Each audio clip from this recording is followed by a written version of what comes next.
Haywood Spangler is a PhD. He is the founder and principal of Work and Think LLC. He is helping clients make complex decisions that include a realistic understanding of uncertainty. He's a keynote speaker, a corporate consultant, a researcher, and an author whose newest book is Reasoning for Business: The Inquirer's Guide to Decision Making. Welcome to the show, Haywood. Great. Thanks for having me here. I appreciate it. Great Yeah, to meet you today. excited to have you on. Tell us a little bit about your personal lives, more about your work, and what motivated you to write the book. Absolutely. Well, I love to travel and I travel quite a bit for work, but I like to travel just on my own time and I like climbing and hiking. So I guess my most adventurous climb was I tried glacier climbing in Alaska. That was 4 years ago. I was definitely novice and I'm still a novice. But that's not the norm for me. I'm not usually that adventurous. So that was probably a high point. But when I travel now, even for work, I like to try to make urban hikes or find recently I was in suburban Chicago and I found a botanical garden. So wherever I go, especially as we get into longer days, I try to find some way to be outside doing some sort of a hike after work. And I do travel quite a bit for different clients, and some of it is to deliver the keynotes you mentioned. Sometimes I deliver trainings on critical thinking. Often I facilitate offsites that are focused on strategic planning. And then I'm sometimes home, which is where I am right now, and I do research for different organizations. And I have a few coaching clients. They typically call me their thought partner, but that's pretty much the scope of my work. But I'd say in any given month, I'm on the road about 2 weeks out of the month. And the book, great question. What inspired me to write it? Really, 12 years of working with different clients and seeing the questions they had, and I guess really seeing the sources that they wanted to go to for expert advice and thinking about the places they go for advice really helped me organize this book. So I would see them sort of struggle to make sense out of the advice. Sometimes the advice was too simplistic. They tried to follow it. They didn't get the results that the author said they would get. So I really wanted to create a guidebook that would help people navigate. I call it the advice universe. So that's really what prompted me to write this book. And the concepts do come from my academic background. I have a PhD in philosophy, and I don't want to scare anybody off. It's, I hope, a very accessible book. But part of my impulse was to take some concepts you might not know from philosophy. They're very relevant to help you navigate this advice universe. So that's what inspired me. I'm really excited that it's out, and I'm really happy to be able to share these ideas with people. Yeah, excellent.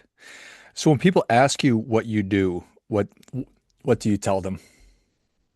Well, a lot of times I will use a joke which might be cliched, but somebody who mentored me in becoming a consultant told me what consultants do is they look at your watch and tell you what time it is. So a lot of times this is an upfront joke and it might sound corny, but I do feel like often that's what consultants do. People will invite you in. Maybe you've done some research and you need to deliver some news, which is a challenging, and they want an outside person to deliver that news. And sometimes they do want to hurt the messenger, and that's part of the role. That's okay because they can work together. But often it is really helping people clarify their own thought, where they want to go, reflecting back to them what I hear them say so that they get a clearer idea of what they want to do, whether that's individually, again, as somebody that I'm thought partnering with or with a group. Just an example from this past summer is I did strategic planning with the IT department of a large food manufacturer. And really, my role is to help them get clarity about what they needed to do with AI and different changes in the workforce that they were facing. So, um, the joke probably is a little bit true. It is kind of looking at where people are and reflecting back to them what you see and letting them say, yeah, that is accurate. That is where we are. Or they can say, that's not where we are. And my response is, well, how can I help you get clarity? Clarity is certainly of value. Is it more important than ever? I think yes.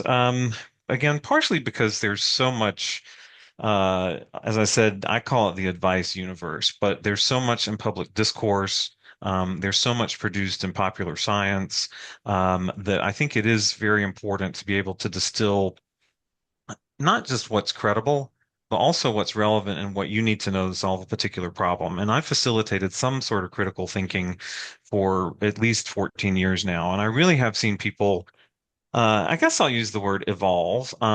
Evolve in their ability to spot what's misinformation, what's disinformation. People are very astute at that. And part of what I wanted to do with the book is give people the next set of skills, which is once you determine what is credible, that's still a whole lot of information. And being able to figure out what evidence do you need to make your decisions, what's relevant, what's true, but you don't need to know it right now. I think for a lot of people, that's what brings clarity. They're very good at distilling what's noise, what's fake. But even once you do that, there's still a huge body of information that you need to be able to zero in on and figure out what's really useful for me in my specific situation. It's not obvious. We make so many decisions every day. We probably make thousands of decisions. In fact, I'm just thinking, think I've read somewhere we make around 35,000 decisions every Mm. day. And so I'm probably not thinking about how well I'm doing that. Are people thoughtful of that? And if I did become better at it, what do I stand to gain? Well, I think part of my response is just to acknowledge that we do make many small decisions throughout the day. And I would say, this is just my opinion or editorial comment. A challenge today is we're faced with too many small decisions that by the end of the day we hit decision fatigue from as simple as what kind of bag do you want or what do you want in your coffee. All day long we make these small decisions. And I've talked to clients and certainly friends who will say, I just feel worn out by the end of the day with all of these small decisions. And I think being able to pay less attention to the small decisions so that you have the mental energy and acumen for the big decisions is really important. And not every day is full of big decisions. There are ways, I guess, you could kind of streamline the smaller decisions. So this is just a for instance from my own life, but I eat pretty much the same breakfast every day, and I have for my whole adult life that I can remember. I have peanut butter waffles and veggie links, and I never deviate unless I travel. And one reason I do that is I don't want to think about breakfast because I'm going to have some bigger decisions to make. So I just get all those small decisions off. That's what I do every morning. So I think in a very kind of strategic way, people could think about how to simplify some of the smaller decisions, and then when you face a bigger decision, you're more adept and you have literally more energy for it. I mean, there's been research about decision fatigue. Remember the first articles I read about it were probably back to 2012, and that's just what we feel at the end of the day from so many small decisions. What I really try to help people, I guess, focus on, but even realize they're facing, or I would say, true dilemmas, and that's another thing that I write about in the book. Um, and a dilemma, I think sometimes, again, people have this idea the dilemma is sometimes the lesser of two evils. And a lot of people know this famous psychological experiment, the trolley car experiment. And you're driving the trolley car and there's a fork in the track, but whichever fork you choose, there's going to be a bad outcome. Somebody's tied to the track on one side and you're going to run over them, or there's a crowd on the track. And it really, that's a thought experiment that's designed to get you to think about choosing between the lesser of two evils. But often, the dilemmas I think people find challenging are choosing between two good things. A dilemma I've encountered several times with clients is essentially career path. One person I've worked with, whom I use as an example in the book, was a researcher at a public health institution here in the United States. And he had the offer to go into private industry, big pharma, and that was a dilemma for him. One would pay more, but he wasn't sure that the pharma job would allow him to work in public health, which had been his original goal. So that's not the lesser of two evils. That's choosing between two goods. And I think often that's more what people face is how do I really figure out how do my values inform this choice between goods, not so much the lesser of two evils. And moving those small micro decisions out of the way to free you up for those big choices, I think is part of what I try to help people do. Well, I appreciate that very much. And it's true, I don't have unlimited bandwidth. I have less by the day, it seems. So protecting my attention and my ability to make better decisions around really important things is better than making a agonizing decision over what I'm going to have for breakfast or what I'm going to wear today. Mhm. Absolutely. And that's another great thing to take off your to-do list. What am I going to wear? I own so many plaid shirts, so there's no choice. Anyway. Well, and it's obviously the Steve Jobs thing is probably the most famous example of that. Probably never seen Steve Jobs in something other than a black turtleneck. So, True. Absolutely. how do you, how are you grappling with and thinking about artificial intelligence and critical thinking?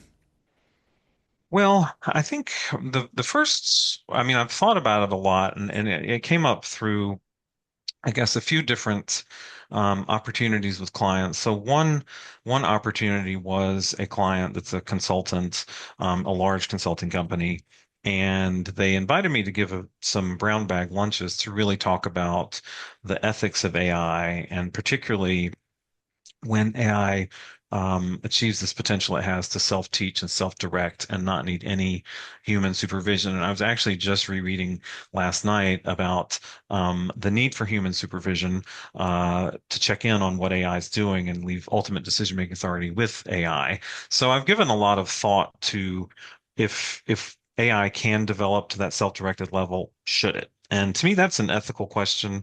One insight I had from working with this consulting company is for me, and I talk about this, I actually just recently published an article on it. Biomedical ethics, I think, could be a really useful framework for AI ethics. Biomedical ethics started 60 years ago. And at the time, the kind of emerging but alarming new technologies were life support, in vitro fertilization. And bioethics has developed a framework for how do we use those technologies to promote human flourishing. And I think that could be a similar framework. So part of my response to AI is always come back to how can we use it as a tool to promote human flourishing? I think that's a really important thing. But as far as critical thinking, just another professional example, one of my thought partners who was, as we worked together, he was promoted into the C-suite. His company developed their own proprietary AI, and this was 2 years ago, I guess, or going on 3 years ago. No, it was 2024. And they were being trained, everybody was being trained to use the AI, and they were being trained according to their job function. But what he told me was there was no critical thinking training to go along with the AI. So basically, people, I'm oversimplifying a bit, but they were being sort of acculturated to just use the AI and use the results that AI provided at face value. And I think for where we are now, you can't do that. So if you use AI, a lot of people use it, I would say, as a research assistant, but you still have to use your own critical thinking skills when it gives you an answer. You've got to test it. You've got to look for some counterfactual information. If you use an AI tool that takes you to the links for the original sources, go to those original sources. So just using what it serves you at face value, I think immediately is the bigger challenge, and you've got to exercise critical thinking. You can't just accept the answer it gives you. And I guess the last thing I'll say, which I think about a lot, I apologize, it might sound kind of soapboxy, but I think when AI really came to the fore beginning in 2023, I talked again to clients, but also just people I know who, some of whom were really excited. They had this impression that in some ways AI could start to think for them and make their own decisions. And they were excited about that. And maybe this goes back to what we were just talking about.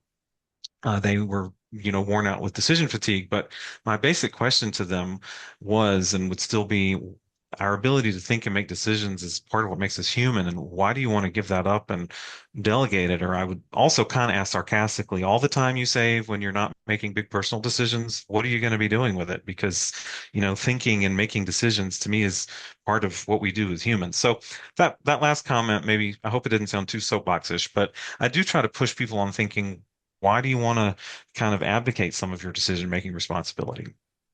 So you tell me. I know you're interviewing me, but tell me, did that sound too soapboxy? I No, hope not at not. all. So, I think that sounds really reasonable to me. If and I wrote down that if you desire offloading your thinking and your decision making, that's maybe evidence that you're just burned out. And instead of trying to get mhm, rid of that part of your life, which makes you very human and is very important, mhm. maybe try and eliminate some of your other responsibilities and hold on to the critical thinking piece. Yes, very well said. I think that's excellent. Yeah, the solution is not get rid of critical thinking. The solution is maybe get rid of some of those smaller decisions like we were talking about. How do you feel about peanut butter waffles and plaid shirts? I love them. Well, I'm so used to them, and probably if I'm saying that yeah, that's it. I don't have to think about it. So, that's what that guy needs to start doing instead of trying to yeah, get AI to make decisions for him. Just yes. anyway. I don't ask AI, should I keep eating peanut butter waffles? I'll say No, because that. what happens if it says you should stop? Be like, Yeah, no, that would be. AI, no, thank you. No, thank you. You keep your opinions to yourself. What relationship does intelligence have with good decision making? Well, that's I get versions of that question. More often the question is, can you teach critical thinking? And I guess you have a different question. And I guess my short answer is, I don't think they're directly related. So whenever I'm going to talk about critical thinking or propose to teach critical thinking, I like to assure people it's a set of skills. It's not about your IQ. It's not innate. And I think decision making is the same. We all have a decision making capacity. Part of what I like to emphasize is we all have personal judgment, and there's a lot of cognitive psychology and neuroscience, and probably you're very familiar with it. Your listeners are very familiar with it. And the difference between when we make an intuitive or gut judgment and when we're making a reasoned decision. But we all have the capacity for reason. And I guess my short answer is it's not about intelligence. I don't think there's any evidence that suggests you have to have a certain level or even a certain educational level. Um, to be able to make good decisions. And one real world example that I haven't thought of for a while, but a woman I knew very early in my career, she and her husband ran a commercial farm. They were very successful, but she had stopped at high school. But she was one of the most self-aware, astute people that I've ever met, and she was a great business person, but also a great person. So I think she's a great example of you don't have to necessarily go to college or get an MBA to be a good decision maker and a really astute business person and human being. You said gut a minute ago, and I wanted to ask you about that. What role ought that play or ought not play in making good decisions? Well, I think part of my answer would be it automatically plays a role. So when I talk about gut and I use the term intuition as a synonym, the brain theory that I subscribe to, that's based on a lot of research, is whenever we're in a situation, part of our brain is automatically going to supply us with what we experience as a gut or an intuitive judgment. So most of us, we see certain situations over the course of our lives. When we get into middle age, we've seen a lot, and decisions do tend to fall into patterns. And so when we're in a new situation, sometimes we really haven't seen it before, but most often we've been in a similar situation. So the gut or intuitive judgment is what our brain very quickly supplies us with from our previous experience. It's the interpretation of what's going on here, and it's usually the solution of here's what we should do. So I would say I don't know that we have a choice about that gut reaction. It's part of how our brain works. You might have heard the term rules of thumb, or the technical term in psychology is heuristics. So when we're in a situation, we've probably seen it before. Our brain very quickly supplies us with these rules of thumb or heuristics. Here's what's going on. Here's what to do. But you can, the analogy I use is you can hit the pause button. You don't have to respond with that intuitive or gut response. And I think it's useful to hit the pause button. This is what I talk about with, again, a thought partner, or if I'm giving a keynote or teaching a critical thinking class. Be aware of what these rules of thumb are, and really ask yourself, is the situation in front of me, is it really like the one I've seen before? I know at first glance it does seem familiar, and I know how I approached a similar situation last time. But is this situation really like the one I've seen before? And do my rules of thumb fit here? Or are they going to lead me to too simple an answer or to misread the situation? And certainly, our rules of thumb sometimes can morph into a cognitive bias, which is just a mental shortcut to reduce uncertainty. So I think I would say our gut response is automatic, but acting on it is not automatic. It's a choice, a specific pause. Let me reflect on what this gut judgment is. Maybe it's aligned with the situation, maybe it's not. When it's not, particularly, that's when your ability do research, get some more data, draw conclusions. That's when those critical thinking skills are really important. Makes sense. How often do you make bad or dumb decisions, Haywood? Oh wow. I guess that's again back to the waffles and the shirt. I try to eliminate those decisions. It's a good question, and I guess I would say I would answer that, but I encourage you and other folks maybe not categorize decisions as bad or dumb. I mean, there certainly can be some bad and dumb decisions, but I would say they're decisions that I've made that in retrospect, had I known more, I would have made differently. So I certainly look back and think even some career choices, some paths I went down that I just realized were not the right path for me. I would say if I'd known more at the time, I would have done something different. But often, or even, I only in my career had one occasion to fire somebody, and this may not be a great example, but it was for cause. So the person had issues. But I always go back and think, from the very beginning, could I have set up our performance reviews, our performance plans more deliberately?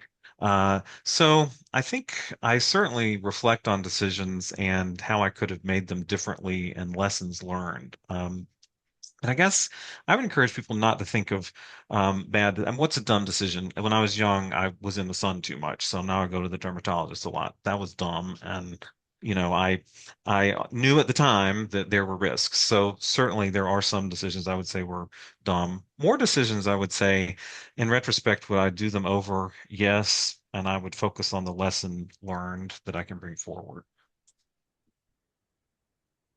I'm curious if there are like a really common error for lack, and I don't mean to put judgment on this, not necessarily making a bad decision or a dumb decision, but if I make a suboptimal decision, is it commonly because of something like time horizon? I'm thinking too short term, or it's risk related. Are there different categories? There are, I think, it often depends. Sometimes, well, one challenge people often have with decisions that lead to, and I think you have a good term, a suboptimal decision, is just basically decision avoidance. So this is another thing psychologists have studied a lot, and we we might postpone a decision, and there's a term, it's a psychological term, but when I share it with people, they find it really useful. It's anticipatory regret. So Hmm. we're afraid of how we'll feel if we make the wrong choice, and therefore we postpone the choice. But if you're not choosing, kind of ironically, de facto, something's happening. So not choosing is still choosing. So I think often where people end up with a decision that they do regret that's suboptimal, it might be because they tried to postpone the decision and they allowed something to happen. And when people are struggling with anxiety about a decision, I always encourage them to, if you make the choice, at least you're trying to be in charge of your choice and in some ways to determine what happens next. Whereas if you avoid the decision, you really are being passive and just letting something happen. So I try to get people to see the fear of making the wrong choice maybe shouldn't be as strong as the the you know consequence if you don't make any choice. Because even if you make a less than optimal choice, you can still say to yourself, I made the best decision I could with the knowledge I had at the time. And with most decisions, we can recalibrate. So I think getting people to want to overcome that anxiety and to make the decision at all is often the bigger challenge. Letting things happen rather than you proactively trying to make certain things happen is where I see people run into some challenges. Well, that certainly makes a lot of sense. I know that I've been guilty of this in the past of ruminating on things and replaying things over and over again in my mind and trying to look at it from every single angle. It strikes me that if I go through a thorough process and a good critical thinking decision tree or however it is that you like to think about that and talk about it, that it doesn't absolve me of that later, but I could say, hey, at least I tried to make the best possible decision. I think that's a great insight, and I guess that's how I approach decision making myself, and how I would encourage other people is you might still feel you would have made the decision differently, but you can have the satisfaction of knowing that you engaged thoroughly in deliberation and you made the best decision you could, again, given what you knew at the time. And I think it does help. Part of what you described, the ruminating, sometimes is called post-decisional regret. And that's an unpleasant psychological experience. I will say, as an aside, a good friend of mine who's a clinical psychologist has helped me see, if anybody has anxiety problems, sometimes they really fall into two categories. There's regret, or there's anticipatory regret of, oh my gosh, what's going to go wrong next. So candidly, I have more of the second, like, uh-oh, what ifs. I'm plagued by what ifs. But if a bigger challenge is regret, then I do think being able to say to yourself, I made the best decision I could. I faced it squarely. I made my existential choice. I didn't try to shy away from it. I think that can bring you a lot of satisfaction, even though you might say, I would do it differently if I could do it over again. Excellent. And if you don't have anticipatory anxiety where you're thinking about the next what if, I commend you. It's not a pleasant experience, but if anybody does, you'll drive yourself crazy not thinking, why didn't I do such and such? But oh my gosh, what's about to happen to me next? Appreciate that. Well, Haywood, thank you so much for coming on. Where can people learn more Absolutely. about you? How can they engage with you? Where can they get their copy of Reasoning for Business, the Inquirer's Guide to Decision Making? Well, you can find me on LinkedIn, Haywood Spangler. I also have a website. It's just www.mynamehaywoodspangler.com. The book is published by Routledge, so you can go to the Routledge site. It's also on Amazon and Barnes& and Noble. Those are the main sites. I'll be honest, I recently Googled the book, and there's some bookstores even in New Zealand carrying a copy of it. So that's very gratifying, but you don't have to find the bookstore in New Zealand. I think Routledge, Amazon, and Barnes& and Noble are the three places, and LinkedIn and my website are great ways to stay in touch. So thank you so much for this opportunity. I really appreciate it. And thank you Yeah, for great questions. it was a pleasure talking. And it's not like haywardspangler.net because there's only one, I bet. Is there only one Haywood Spangler? Haywood? As far as I know, there's only one of me. So Okay. yes, yep, yep. I don't think you're Excellent. going to get any other Haywood Spangler websites out there. So Well, if you enjoyed this as much as I did, show Haywood your appreciation. Share today. Show the friend who also appreciates good ideas. Find Haywood on LinkedIn, Haywood Spangler. Find him at haywoodspangler.com, and then pick up your copy of Reasoning for Business, either in New Zealand or Rutledge or Amazon. And I will link all of those yes, in the notes of this show. Thanks again, Haywood. great, great. Thank you so much. I really appreciate it. Till next time, remember, do your part by doing your best.